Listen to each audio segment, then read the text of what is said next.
আসসালামু আলাইকুম বন্ধুরা, কেমন আছেন সবাই? আশা করি ভালো আছেন। আমি লিটন, আপনাদের মাঝখানে ইটালি নেপোলি শহর থেকে। বন্ধুরা, আজকে আসলাম 2021 সালে আপনারা যারা ইজে বানাবেন, ইজে কিভাবে বানাবেন, কি কি ডকুমেন্ট লাগবে, সেই ডকুমেন্ট নিয়ে আর কি কথা বলার জন্য। বন্ধুরা, তাহলে আমার ভিডিওটা যারা দেখছেন অবশ্যই আমার চ্যানেলটাকে সাবস্ক্রাইব করবেন আর পাশে বেল আইকনটা বাজিয়ে রাখুন। আর যারা আমার ভিডিওটাকে ভালোবাসেন অবশ্যই লাইক কমেন্ট শেয়ার করবেন। আর যারা আমার চ্যানেলটাকে সাবস্ক্রাইব করছেন আপনাদের অনেক অনেক ধন্যবাদ আমার চ্যানেলটা সাবস্ক্রাইব করার জন্য।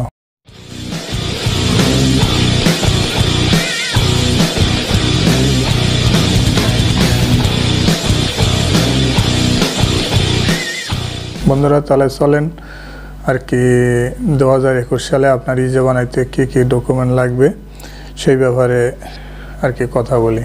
2021 সালে আপনার ডকুমেন্ট লাগবে আপনার সৌজন্য কদেশি ফিসকাল কন্ট্রাক্ট দি আবৃত্ত। যদি আপনি ভাড়া বাসায় থাকেন,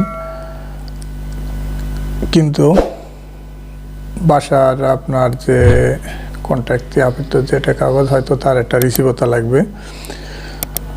রিসিভতা আপনার তেরোমিতিকা একটি ডকুমেন্ট, আপনার যে বাসার যে তেরোমিতিকা সেটা লাগবে, মানে রেজিস্ট্রেশন করা আছে।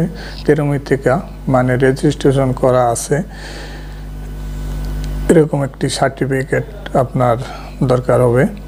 বাসার যে তেরোমিতিকা যে সার্টিফিকেটটা আপনার রেজিস্ট্রেশন করা আছে বাসায়, সেইটা আপনার সার্টিফিকেটটা দরকার হবে। আরও যদি আপনার বাসার পরিবার থাকে, আপনার বাসায় যদি মনে করেন 2 জন 4 জন 1 জন 3 জন, যদি এক ফ্যামিলিতে আপনারা যে পরিবারে যে লোকজন থাকেন না কেন, তাদের লাগবে রেদিত্ব লাগবে, তাদের যে রেদিত্ব আছে রেদিত্ব লাগবে যদি আপনার থাকে। আর আপনার ব্যাংকের জিসানসা মেদিয়া, আপনার একটা ব্যাংকের একটা কাগজ লাগবে, জিসানসা মেদিয়া। আপনার যে ব্যাংকে আপনার ডকুমেন্ট আছে, আপনার ব্যাংক কার্ড আছে, যে কয়টা ব্যাংক কার্ড আছে সব ব্যাংকের এই ডকুমেন্টটা লাগবে।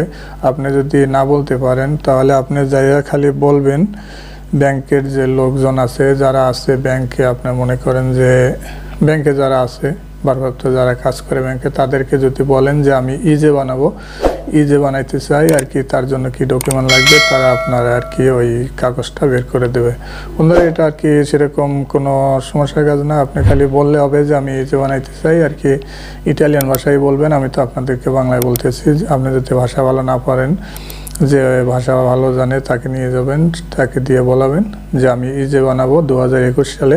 আপনার 19 সালের একটা জিসানসা বের করে দেবে, আপনি ওইটা দিয়ে আপনি ইজে বানাবেন।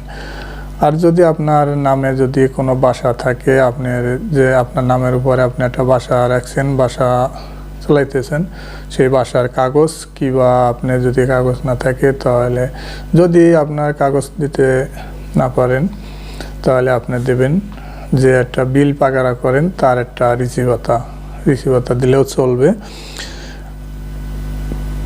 কিন্তু বন্ধুরা, অবশ্যই আপনার খেয়াল রাখতে হবে বোনাসের জন্য আপনারা যারা এই আবেদনটা এই যে ইটা বানাবেন, আপনার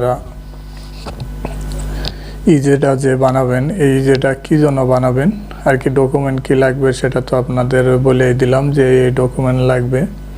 আপনার যে ডকুমেন্ট আছে সেই সবগুলাই লাগবে। বাসায় যদি আপনার থাকেন, ভাড়া বাসায় থাকলেও আপনার কোনো ডকুমেন্ট দিতে হবে না, ভাড়া বাসার কোনো কাগজ দিতে হবে না। আর যদি আপনার নামে বাসা থাকে তাহলে আপনার অবশ্যই একটা রিসিভতা দিতে হবে। আপনি যে ভাড়াটা দেন মালিককে, সেই ভাড়ার একটা রিসিভতা দিতে হবে আপনার। আর বন্ধুরা, এই যে ডকুমেন্ট লাগবে। আর সর্বশেষ কথা হলো, এই জন্য আপনি ইজে বানাবেন, এই কারণে আপনার 2021 সালে ইজে বানাবেন। ইজে বানাইতে গেলে দেখা যায় আপনার যে বোনাস চলতে আছে, রানিং যে বোনাসের, আপনি মনে করেন বোনাসের জন্য আপনার আবেদন করা আছে, বোনাসের জন্য আপনার অলরেডি চলতে আছে যে আপনি একটা 2টা বোনাস পাইছেন কিংবা সামনে পাবেন, এরকম আপনার আশা আছে যে আপনি সামনে পাবেন কিংবা বোনাস চলতে আছে আপনার নামের উপরে, যে আপনি বোনাস পাইতে আছেন। আপনি যদি এই যে যদি আপনি না বানান, তাহলে 2021 সালে আপনার দেখা যায় যে এই ইজের কারণে আপনার বোনাসের এটা আপনার ব্লক হয়ে থাকবে। ব্লক হয়ে থাকলে আপনার যে টাকাটা আসে সেটা আপনি পাবেন না, যে বোনাসের টাকাটা আপনি পাবেন সেটা আপনি পাবেন না। অবশ্যই আপনার খেয়াল রাখতে হবে যে আপনার ইজে আপনার চালু থাকতে হবে। ইজে যদি চালু না থাকে তাহলে আপনার বোনাসের যে টাকাটা ওইটা ব্লক হয়ে থাকবে। ব্লক হয়ে থাকা মানে আপনি আর পাবেন না।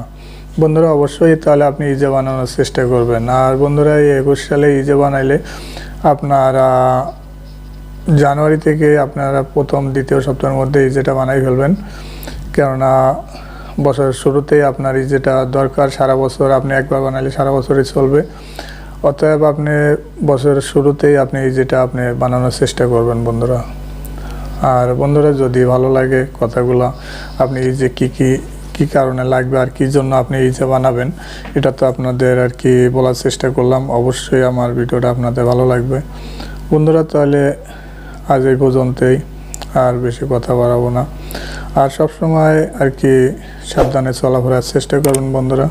দেখা যায় এই প্রবাস জীবনে আপনি যত সাবধানতার সাথে চলতে পারবেন অতই আপনার দিন ভালো যাবে, আপনি ভালো থাকতে পারবেন। অবশ্যই সাবধানের সাথে চলার চেষ্টা করেন বন্ধুরা। তাহলে আজ এই পর্যন্তই, ভালো থাকবেন সবাই। আর যদি ভালো লাগে আমার ভিডিওগুলো কথাগুলো তাহলে অবশ্যই আমার ভিডিওটা লাইক কমেন্ট শেয়ার করবেন আর পাশে থাকার চেষ্টা করবেন বন্ধুরা। আজ তাহলে এই পর্যন্তই, আল্লাহ হাফেজ।